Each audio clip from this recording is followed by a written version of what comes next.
हम जानेंगे कि आपके इस अध्याय मानव जनन से आपसे किस प्रकार के प्रश्न परीक्षा में पूछे जा सकते हैं। पहला प्रश्न है, वृषण तथा अंडाशय के बारे में प्रत्येक के दो प्रमुख कार्यों का वर्णन करें। तो ये प्रश्न दोस्तों एकदम सीधा साधा सा है कि इसमें आपसे वृषण और अंडाशय के दो प्रमुख कार्यों को पूछा है, तो आपको वही इसके उत्तर में लिख देने हैं। तो आइए इसको उत्तर हम जान लेते हैं। वृषण नर के प्राथमिक लैंगिक जननक है। इसके प्रमुख कार्य हैं लीडिंग कोशिकाओं से टेस्टोस्टेरोन का उत्पादन, शुक्र जनन नली में शुक्राणुओं का उत्पादन। अंडाशय स्त्री के प्राथमिक लैंगिक जनन अंग है। इसके प्रमुख कार्य है अंडाशय हार्मोन का उत्पादन, अंडाणु का उत्पादन। चलिए दूसरे प्रश्न की ओर चलते हैं। शुक्राणु जनन की प्रक्रिया के नियमन में शामिल हार्मोन के नाम बताएं। अब दोस्तों शुक्र जनन प्रक्रिया को जो भी हार्मोन नियंत्रित करते हैं, आपको उन हार्मोन के बारे में यहाँ पे बताना है। तो आइए अब इसका उत्तर हम जान लेते हैं। शुक्र जनन प्रक्रिया किशोरावस्था यानी कि यौवन आरंभ से होने लगती है, क्योंकि इस दौरान गोनाडोट्रोपिन रिलीजिंग हार्मोन के स्रवण में काफी वृद्धि हो जाती है। गोनाडोट्रोपिन रिलीजिंग हार्मोन के स्तर में वृद्धि के कारण यह अग्र पीयूष ग्रंथि यानी कि एंटीरियर पिट्यूटरी ग्लैंड पर कार्य करता है। ल्यूटिनाइजिंग हार्मोन LH और फॉलिकल स्टिमुलेटिंग हार्मोन FSH का स्रवण होता है। LH लीडी कोशिकाओं पर कार्य करता है और पुंजनों के संश्लेषण और श्रवण को उद्दीपित करता है। इसके बदले में पुंजन शुक्राणु जनन की प्रक्रिया को उद्दीपित करता है। FSH सर्टोली कोशिकाओं पर कार्य करता है और कुछ घटकों के श्रवण को उद्दीपित करता है, जो शुक्राणु जनन की प्रक्रिया में सहायता करते हैं। तीसरा प्रश्न है, निम्नलिखित के कार्य बताएं। पहला है पित्तपिंड, गर्भाशय अंतःस्तर, अग्रपिंडक, शुक्राणु पुच्छ और झालर। तो दोस्तों ऐसे प्रश्नों में आपको शब्द दिए हुए हैं और आपको इसके कार्य लिखने हैं। तो सीधा सा प्रश्न है आपको और आपको इसका आंसर भी एक एक करके इन शब्दों का लिखना है। पहला शब्द है पित्तपिंड। पित्तपिंड प्रोजेस्टेरॉन की बड़ी मात्रा को स्रावित करता है, जो गर्भाशय अंतःस्तर के रखरखाव के लिए आवश्यक है। दूसरा शब्द है गर्भाशय अंतःस्तर।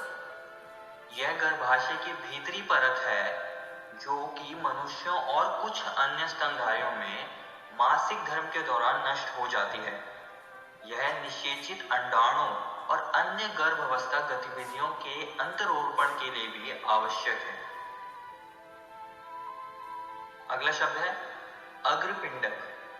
अग्रपिंडक एंजाइम से भरा होता है, जो अंडाणु के निषेचन में मदद करता है। शुक्राणु पुच्छ, यह शुक्राणुओं को गति प्रदान करता है। और आखिरी है झालर, यह अंडोत्सर्ग के बाद अंडाणु को पकड़ने में मदद करता है। आइए अब अगले प्रश्न की ओर चलते हैं, जो कि है पुरुष की सहायक नलिकाओं एवं ग्रंथियों के प्रमुख कार्य क्या हैं। दोस्तों ये प्रश्न में सीधा सीधा है, तो आइए इसको उत्तर हम जान लेते हैं। पुरुष सहायक नलिकाओं के प्रमुख कार्य हैं शुक्राणु परिवहन में सहायता, शुक्राणुओं का अस्थायी भंडारण, पुरुष सहायक ग्रंथियों का स्राव सेमिनल प्लाज्मा का निर्माण करता है। ये स्राव fructose, ascorbic acid, citrate, calcium, कुछ अन्य एंजाइम और प्रोस्टाग्लैंडिन्स में समृद्ध है। ये स्राव तैरने के लिए शुक्राणुओं को पोषण और सक्रिय करते हैं। पांचवा प्रश्न है पुरुष जनन तंत्र का एक नामांकित आरेख बनाएं। तो इसमें आपको पुरुष जनन तंत्र का चित्र बना देना है, जो कि ऐसा आपको कुछ बनाना है और उसको आपको नामांकित कर देना है। आइए दोस्तों अगले प्रश्न की ओर चलते हैं, जो कि है दोस्तों आपको ऐसे प्रश्न कई बार पूछे जाएंगे जहां पर आपको कोई चित्र दे दिया जाएगा और उसके बारे में आपसे पूछेंगे। जैसे कि इसमें पूछा गया है कि इस अवस्था को पहचाने, और दूसरे में पूछा है कि ए और बी संरचना का नाम बताएं। तो आपको इसको कुछ इस तरीके से लिखना है। यहाँ पर देखिएगा, पहले आपको पहले प्रश्न का उत्तर लिख देना है कि ये जो संरचना थी वो कोरक पुट्टी थी, और फिर बाद में आपको ए और बी संरचना के बारे में लिखना है कि ए अंतर कोशिका समूह है और बी कोश कोरक है। बस इतना आपको लिख देना है। 7वां प्रश्न है, आर्तव चक्र क्या है? आर्तव चक्र का कौन से हार्मोन नियमन करते हैं? तो इसमें आपको आर्तव चक्र के बारे में पूछा गया है और इसमें जो हार्मोन इसको नियंत्रित करते हैं उसके बारे में आपसे पूछा गया है। तो आपको वही इसके उत्तर में लिख देना है। आइए इसका उत्तर अब हम जान लेते हैं। मादा प्राइमेटो यानी बंदर, कपी एवं मनुष्य आदि में होने वाला जनन चक्र को आर्तव चक्र या सामान्य जनों की भाषा में मासिक धर्म या माहवारी कहते हैं।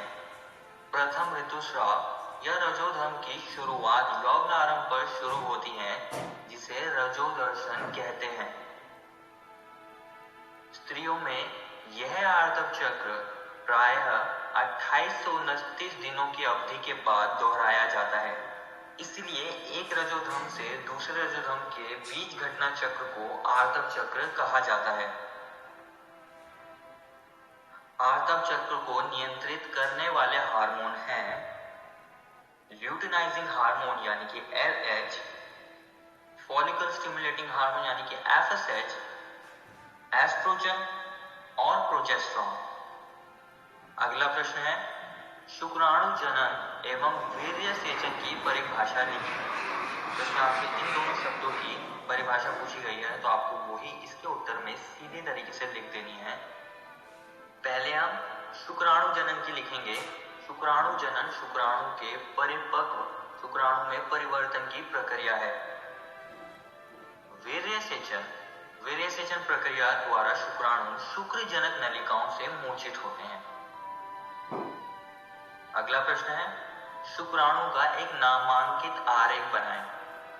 अब ऐसे प्रश्न में आपको शुक्राणु का चित्र बना देना है और उसको आपको नामांकित कर देना है। अगला प्रश्न है, प्रसव क्या है? प्रसव को प्रेरित करने में कौन से हार्मोन शामिल होते हैं?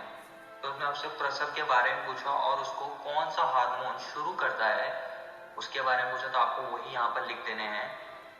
तो आइए इसका उत्तर हम जान लेते हैं। मानव गर्भावस्था की औसत अवधि लगभग 9 महीने है। गर्भावस्था के अंत में गर्भाशय के जोरदार संकुचन के कारण से शिशु का प्रसव होता है। शिशु के वितरण की प्रक्रिया को प्रसव कहते हैं। यह ऑक्सीटोसिन हार्मोन से प्रेरित है, जो गर्भाशय की मांसपेशी पर कार्य करता है और मजबूत संकुचन का कारण बनता है। यहाँ पर दोस्तों आपके अध्याय मानव जनन का प्रैक्टिस क्वेश्चन का वीडियो खत्म होता है। अगली वीडियो में हम एक नया अध्याय शुरू करेंगे जिसका नाम है जनन स्वास्थ्य। धन्यवाद।